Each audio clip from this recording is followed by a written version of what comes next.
KBO 리그 셀러리 캡 운명은 어떻게 됐나? 요게 사실은 지금 지난 겨울부터 저희가 꽤 오랫동안 논의를 했던 부분입니다. 네. 오늘 지금 KBO 실행위원회에서 지금 그 셀러리 캡에 대한 결론을 내기로 한 거죠? 네, 지금 어느 정도 나왔고 확정까지는 아니에요. 왜냐하면 이사회에서 모든 안이 확정이 되기 때문에 확정까지는 아니지만 지금 어느 정도 방향이 나왔습니다.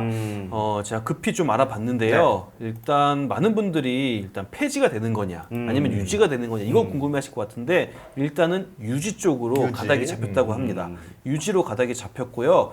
대신에 그러면 유지면은 어떻게 되냐? 그냥 그대로 유지냐 아니면은 지금 기준선이 137억 1,165만 원입니다. 네. 연봉 규모 상위 40인 이렇게 총합을 해서 그런데 일단은 내년까지도 이 137억 1,165만 원은 유지가 되는 것 같아요. 내년까지 유지되고 그 이후에 조금 증액을 시키자.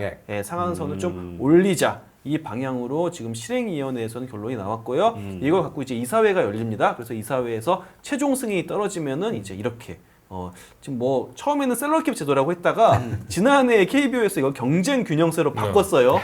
벌금이라 그래서 말장난 치지 마. 네, 그렇게 바꿨는데 어쨌든 현재 오늘 실행위원회 결과는 유지가 되고 제도는 유지가 되고 폐지가 아니라 유지가 되고 내년까지도 이 상한선은 그대로 유지가 되고 후년부터는 좀 상한선이 증액이 되는 방향으로 이렇게 보시면 될 것 같습니다. 오늘 그래서 폴도 저희가 셀러리 캡에 대한 부분을 여러분께 여쭤봤고요. 한 3,000분이 지금 현재 투표하셨는데 상한선 증액 쪽이 굉장히 많이 절반 이상. 네, 46%가 지금 상한선 증액. 그러면 여론과 결과가 좀 비슷하게 비슷하죠. 가네요. 네. 근데 그 상한선을 폐지하자는 구단도 있었잖아요. 네. 근데 그거는 그러니까 상한선 뭐 좀 사실 어느 프로리그나 사실 셀러리 캡이 좀 있는 게 대부분인데 폐지하자는 쪽의 의견은 어떤 거였어요?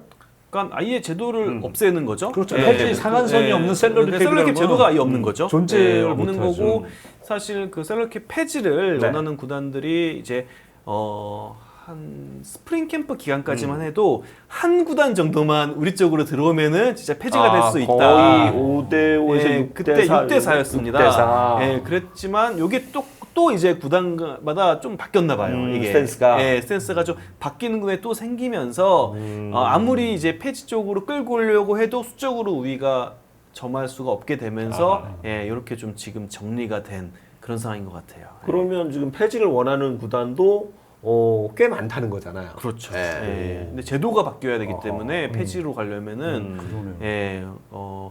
10개 구단이 있으면은 7개 구단이 그쪽으로 손을 들어줘야 돼요. 그렇죠. 근데 7개 구단까지 폐지를 원하지는 않은 걸로 이렇게 보시면 될 것 같습니다. 근데 이게 사실은 어때요? 그러니까 이게 사실은 어느 리그나 기본적으로 셀러리 캡을 그러니까 그 안정적인 그 균형을 위해서 셀러리 캡을 어느 정도는 만들고 있잖아요. 그렇죠. 그러니까 뭐 당장 뭐 MLB 같은 경우 MLB는 셀러리 캡은 없습니다. 그러니까 쉽게 말씀드리면 하지만 사치세를 부과를 하는 거죠. 우리도 작년까지 사치세였죠. 그리고 이제 매년 그 팀에 사치세를 내야 되는 기준 액수가 올라가죠. 왜냐하면 물가가 올라가니까. 그렇죠. 만약 물가가 떨어지면 반대로 내릴 겁니다. 하지만 지금까지 떨어진 적은 없었어요. 매년 올라갑니다. 올라가서 그 사치세를 이제 예를 들어서 첫 해에선 그래 너희가 넘은 거에 몇 퍼센트를 사치세로 가져간다. 2년째 되면은 그 퍼센테이지가 확 올라갑니다. 그리고 3년째 되면은 더 올라가고 더 내게 돼 있는데 그 사치세 같은 경우는 가져가서 결국 뭐냐 하위 수익이 낮은 팀에 분배를 해주는 이런 형태로 해서 리그가 이제 최소한 예를 들어서 빈익빈 부익부로 가면 안 된다라는 차원에서 지금 계속 그걸로 메이저에서 유지가 되고 있어요. 우리는 근데 그렇게까지 사치세가 많지도 않고 우리는 지금 또 지명권 제한이 좀 있죠. 그래서 일단 LG가 올해 이제 처음으로 이제 사치세를 내게 되는 거죠. 야구 발전 기금을 내게 되는데 그래서 약 10억 원 정도를 내게 돼요. 그래서 뭐 아까 다저스 얘기 나온 다저스는 3천억인가 그럴 겁니다. 사치세가 이게 계속 이게 부과가 되거든요. 그러니까 몇 년 연속으로 넘기냐에 따라서 이게 확 늘어나요. 메이저리그 같은 경우는. 그래서 사실 이게 답이 없는 게 그러면 어느 제도가 맞는 거냐, 셀러캡이 있는 게 맞는 거냐, 사치세도가 있는 게 맞는 거냐, 뭐가 옳냐라고 하면은 사실 이 또한 굉장히 어려워요. 그래서 지금 메이저리그도 문제인 게 이 분익부 빈익빈의 차이가 너무 많이 나니까 네. 심지어 다저스가 내는 사치세 규모보다 팀 연봉 규모가 적은 팀이 15팀입니다. 그렇죠. 예, 이거는 사실 좀, 그러니까 뭐 다저스와 뭐 마이애미 말린스의 연봉 규모를 비교하면 이건 또 너무 말도 안 되게 차이가 나고 그러다 네. 보니까 메이저리그도 그 안에서는 굉장히 우려의 목소리가 많아요. 우리도 그냥 그러면 사치세 제도가 아니라 다음 CBA 때는 셀러캡 제도로 방향을 틀어야 되는 게 아니냐. 그리고 너무 돈을 너무 많이 쓰는 팀은 많이 쓰는데 그렇죠. 안 쓰는 팀은 너무 안 쓴다. 이래가지고 여러 가지 얘기가 있는데 KBO도 KBO에 맞는 제도를 만들 필요는 분명히 있거든요. 예, 그래서 지금 여러 가지 뭐 고민을 하고 있는데 저는 지금 정답을 찾은 걸까 과연 거기에 대한 물음표는 붙습니다. 어때? 예. 이게 뭐 지금 잠정적으로 지금 그러니까 내년에까지는 가고 내후년에 증액을 하기로 했는데 이게 어떻게 유예된 거라고 봐야 되나요? 아니면 조금 그 내후년쯤 돼서는 또 유야무야 될 가능성도 있을까요? 그러니까 저는 좀 이거를 영리하게 다가갈 필요가 있다고 봐요. 자, 어찌 보면 이 셀러캡 제도를 가장 좀 잘 활용하고 뭐 흔히 말해서 리그 전체를 살찌우는 그런 방식으로 운용하고 있는 게 미국 프로농구거든요. 네. 그러니까 NBA 같은 경우에는 이런 셀러캡 제도의 상한선을 정할 때마다 뭐가 껴있냐면은 그 전에 중계권 계약을 합니다.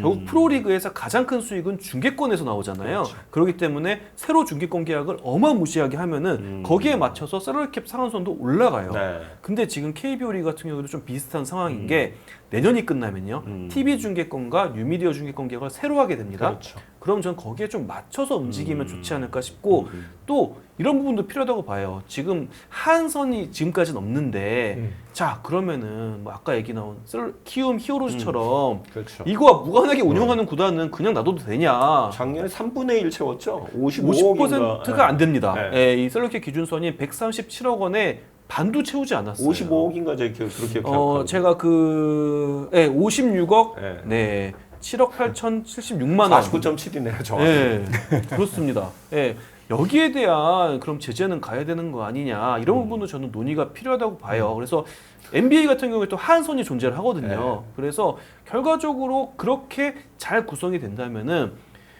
리그에 진입해 있는 모든 구단의 안전성이 있는 거죠. 그냥 셀러캡 정도만 유지하면은 이 아래로만 구단을 운영하면은 중계권 수익을 얻고 티켓 수익을 얻고 뭐 요즘에는 또 구단 용품이 많이 팔리잖아요. 그러면서 안전하게 구단을 운영할 수 있는 셀러캡 상한선이 기준선이 되는 거예요. 그러니까 그런 식으로 운영하는 거 분명 필요하다고 보이거든요. 그래서 좀 더 치밀하게 고민해가지고 이 제도를 좀 잘 발전시켰으면 좋겠습니다. 원래 이 셀러리 캡이란 제도는 너무 이제 특정 팀이 너무 많은 투자를 해서 독식. 그러니까 이 그렇죠. 독식도 네. 그렇고 리그가 이게 파행적으로 운행될 가능성이 네. 있으니까 그걸 좀 막자는 제도이고 분명히 이제 그 어찌 보면 뭐 정정당당한 경쟁이 사실은 셀캡이 없으면 이루어지기 좀 어렵잖아요. 그렇죠. 이제 그러기 때문에 아까 뭐 이제 메이저리그도 셀러리 캡이라고 하지는 않으면 사치세를 부과를 하는 거고, 근데 이제 이런 게 있는 거죠. 이게 만약에 우리도 키움 한 팀 때문에 전체적인 리그의 마치 수준이 그렇고 이게 뭔가 좀 문제가 생기는 것처럼 보이잖아요. MLB는 사실 지금 다저스가 문제입니다. 네. 과거에 뉴욕 양키스가 사실 그런 좀 욕을 많이 맞아요. 얻어먹고 뭐 악의 제구라는 얘기 듣고 있는데 지금 다저스의 정도는 정말 심하거든요. 이건 뭐 예전에 양키스가 비할 바가 아니에요. 심지어는 근데 가장 중요한 포인트는 다저스 같은 경우는 지금 모기업이 기업이라기보다는 투자그룹이죠. 그렇죠. 구겐하임 투자그룹입니다.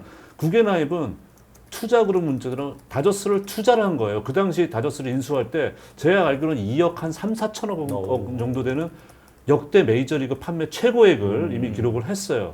그러면은 MLB 구단의 몸값, 구단 가치는 계속 올라가고 있습니다. 맞아요. 가장 최근에 또 팔렸던 팀 중에 하나가 마이애미 말린스거든요. 마이애미 말린스 같은 경우가 구단 가치가 MLB 30개 팀 중에서 가장 좀 낮은 쪽에 들어가는 팀인데 예상을 뒤엎고 처음에 시장에서는 적으면 3천억, 많으면 한 6천억 이상 못 받을 거다 그랬거든요. 네. 근데 거의 1조 가까이 받고 팀이 팔렸어요.